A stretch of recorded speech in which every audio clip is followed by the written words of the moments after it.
Kadir Amari. I'm here interviewing Coach D. The first interview I interviewed, it was Marvin. He's the founder of Umar Boxing, and now we have with us the great Coach D. He's a very devoted trainer. He's very precise with his methods.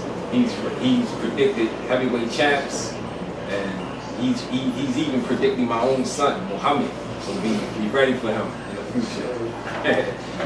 So I just want to introduce Coach D. Nice to meet you. Nice to meet you, son. I'm here on behalf of trying to work out a method of. I have an organization that I'm beginning. It's a program called Breaking the Chains Grassroots. I told you about it. Yeah. I told you I was going to be out in the streets, out in the trenches, you know what I'm saying, trying to get some information and trying to raise some awareness. And my second on the list is yourself. So I just want the audience to know, introduce yourself. Well, I'm Coach D. I'm Marvin's head trainer at Umar Boxing. I've been with Marvin. I've been knowing Marvin for a while. We've been together close to about 30-something years. Off and on, right? Off and on, I live out on the West Coast for about 10 years. Off and on. I used to fight. I just was a professional fighter. And I did most of my fighting out on the West Coast. And I was trained by Tony Serta. He was a trainer of about 4 or 5 world champs. He had Richard Sandoval, he was a bantamweight champ. He had a little piece of Danny Red Lopez, he was a featherweight champ. He had Mike Weaver, Mike Hercules Weaver, he was a heavyweight champ. He had Arturo Frias, he was a lightweight champ, And I did most of my boxing and learning from Larry Middleton. But really, before that, I had an uncle who used to fight, right? And he used to show me stuff, But I come from the street, I was like a street fighter, I was a big youngin' that used to fight, I was just an athlete, I played all kinds of, the main sports, like baseball was really my favorite, baseball and football, and then basketball, I told myself to be a pretty good basketball player,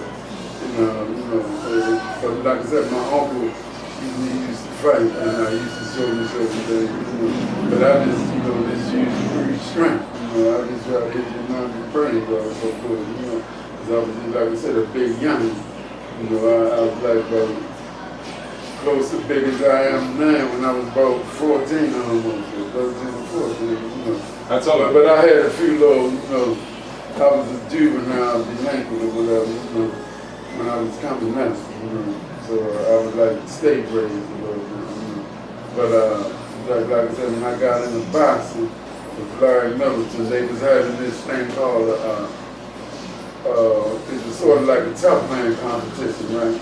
And so I went to Larry Middleton's gym. Larry Middleton, by the way, was one of the top ranked heavyweights in the world. When Muhammad Ali and Joe Frazier and maybe Jerry Quire, Jimmy Ellis, all the top fighters, Cat Norton and all them was out there. Larry was ranked too, he was a pretty good fighter. His name Larry Middleton? Larry Middleton. Okay. He was a real skillful technician for his skills in boxing, and I learned a lot from him, as far as that, And like I said, they had this tough man competition, and I was in it, and I was training, I was going through boxing training.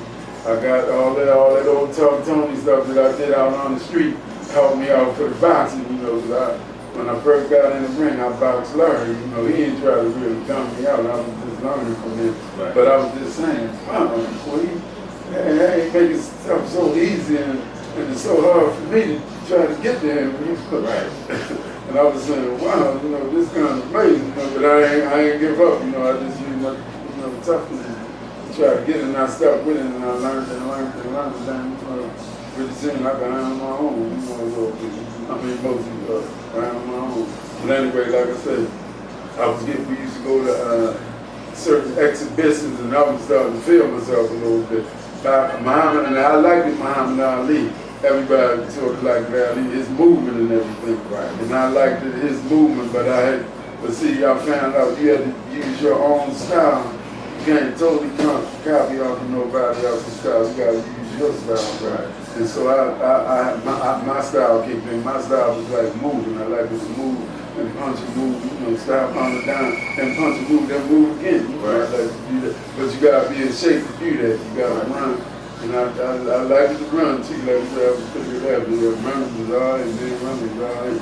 And I like to train. Okay, I'm training, and like I said, we used to take the gym out and go do the exhibition demonstration like down at the Charles Plaza or where the federal building at, where the federal building at. So we was doing the exhibition at one of those places, right? And then I had my first pro fight coming up, And so we was back in the gym. I had to train, and I was training on the floor, and I slipped on the west spine and broke my ankle. What? Yeah, broke my ankle. Really had to put my first fight. That was the first? My first fight. Like I said, we couldn't use the ring. The ring was at a demonstration, and that we had broke it down. But I had a fight coming up, and we was training on the floor. Jimmy McAllister too. He was another one of my trainers. He got here old school. He was the man. So I loved Mr. Jimmy. Because he come out that era where boxing probably was the greatest era ever in the 40s, right? You had the great Sugar Ray Robinson, Joe Louis, and Tony Zell, what's the boy, DeMarco, all these Italian fighters, Kid Gavilan. Oh man, that was the best era ever in boxing. It was another fight. Mr. Jimmy come from that era, and Mr. Jimmy was a no-nonsense type of guy. In fact, I got a lot of his ways about me saying, but anyway, Mr. Jimmy got it done. He was straight to the point. Right. And he had me, before I started boxing, I used to work with this heavyweight named Rick Sternberger. Got my little learning from Larry. And he was a big, hard-hitting white boy, but I stayed in tight with him. And we did stuff, I'm saying, oh my goodness. Every day I'm getting headaches and stuff. This stuff, Mr. James is running on these stuff, move, bounce and move. And I did that, it was so easy, and I bounced, he couldn't even hit me. Oh, and really? I said, oh yeah, this is how I like to bounce. Moving and bouncing, sliding, bit. And like I said, I was fairly quick, for a big guy, And so that's how I like to bounce, sticking the move, And so anyway, like I said, back to my pro fight. I was getting ready for the fight, slipped on the floor, broke my ankle, and after I broke my ankle, then I started training fighters, learning how to train fighters, That's how I first got into training, But my ankle it ain't really get well, it took about maybe 2.5 years, because I thought it was well in about close to 6 months, and I started running on it, because I wanted to hurry up and get well. And I messed it up even more, Daddy told. Yeah, because your ankle got a whole bunch of lower bones in it, and it's hard that you got to let it heal all the way up. So you can't be running or nothing, you got to just be resting. Right, if you break your ankle, you can't rest, you got to rest and let it heal up. Right. But though what I did, this stuff called beagle oil.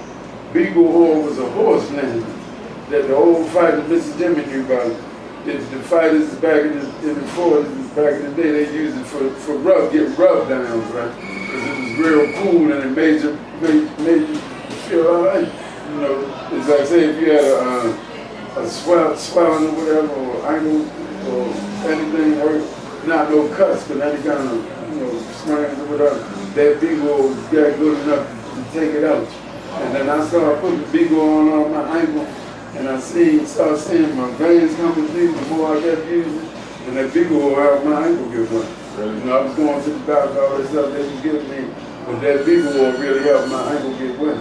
So what happened? Did you start going back to your pro fight? Yeah, I'll be like, mine up, move mine up.